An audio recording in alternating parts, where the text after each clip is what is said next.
கஞ்சனா இருக்கிறதுக்கு ஒரு அளவு இல்லையா? இந்த கதையை கேளுங்க, உங்களுக்கே புரியும்.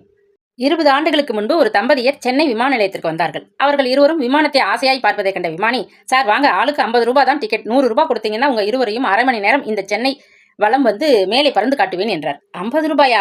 ஐயோ சாமி, வேண்டாம்ப்பா.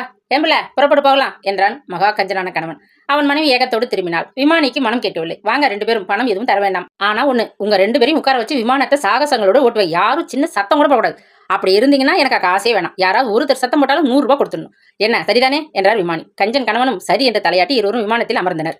விமானி தன் முழு திறமையும் காட்டி வானத்தில் சாகசம் செய்கிறார். தலைகீழாக பலமுறை ஓட்டி காட்டினார். அரை மணி நேரம் முடிந்ததும் விமானி விமானத்தை கீழே இறக்கி அந்த ஆளிடம் கை கொடுத்து குலுக்கி பாராட்டி, எப்படி சார் சத்தம் போடாது இருந்தீங்க என்று ஆச்சரியமாய் கேட்டார். அதற்கு அந்த கஞ்சன் கணவன் சொன்னான், ஒரு சமயம் சத்தம் போட வேண்டிய நிலைமை வந்தது, போட்டா ₹100 கொடுக்கணுமே அடக்கிக்கிட்டேன் என்றான். எந்த சமயம் என்று ஆர்வத்தோடு கேட்டார் விமானி. நீங்க தலைகீழா ஓட்டி சாகசம் செய்யும் போது என் மனைவி கீழே விழுந்தாலே அப்பொழுது என்றான் கஞ்சன்.